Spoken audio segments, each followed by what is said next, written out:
What was an average day really like for a soldier in the First World War? It wasn't always the thunderous charges you see in movies. Most days began with something much more mundane: mud. Before the first shell of the day even screamed overhead, our soldier had already answered roll call, choked down some cold, bitter tea, and tried his best not to think about the bodies buried just inches away. On the other side of the trench wall, the true horror wasn't just in the massive, history book offensives. It was in the relentless repetition, the grinding routine, the way mortal danger became as ordinary as breakfast. He wakes in the pitch dark, if he ever truly slept. It's 4 or 5 in the morning. The trench is a damp, narrow shadow under a sky still flashing with the memory of last night's artillery. He's fully dressed, boots on, a blanket over his greatcoat if he's lucky, his rifle always within arm's reach. Sleep on the front line was never a guarantee. It was something stolen in brief, fitful moments.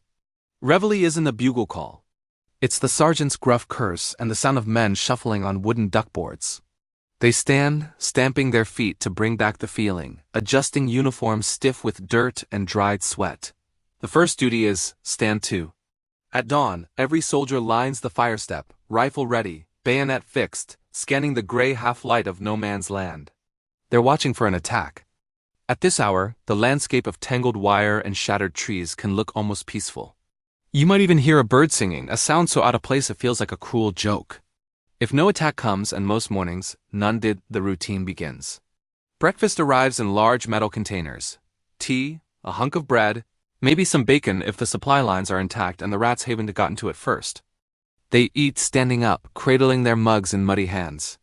Conversations are short and practical. Rumors about mail from home, whispers of who might get leave, and whether the new lieutenant has any clue what he's doing.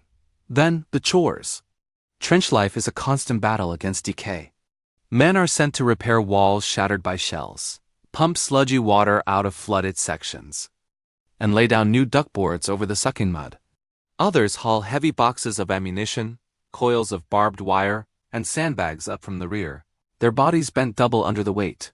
The work is exhausting, but essential. A poorly maintained trench wall could mean the difference between life and death when the next barrage starts. Mid-morning might bring a rare lull. A soldier pulls a letter from his pocket, reading it for the 100th time, the paper worn thin from constant folding. He might stare at a photograph of his wife or his child, a moment of a life that feels a world away. Someone might brew a bit of extra tea over a small, makeshift stove. These moments are fleeting, even when rotated back to the safer support trenches. The routine is just a slightly less dangerous version of the front. There are inspections, kit cleaning, and marching, all orbiting the grim reality of their next trip to the front line, back towards the sound of the guns. Afternoon could mean a work party in no man's land. Crouching low, moving between shell holes, they'd hammer new posts for the barbed wire, trying not to think about what or who might be buried in the soft earth. On sentry duty, a soldier would spend 2 hours peering over the parapet, his senses on high alert. Every rustle, every metallic clink from the enemy line could signal an attack. It was a strange mix of sheer boredom and absolute terror. As evening approaches, the ritual is repeated. Stand to at dusk. Flares shoot into the sky, casting the men on the fire step into stark black silhouettes. Night is when the trench truly comes alive. Wiring parties crawl out into the darkness. Stretcher bearers move like ghosts, searching for the wounded. And a runner might scurry along the duckboards, a message in his satchel, knowing a single stray shell could erase him and his orders from existence. An average day for a soldier wasn't a single heroic charge. It was a long, draining sequence of small discomforts, small risks, and even smaller mercies, all stacked together until they felt normal.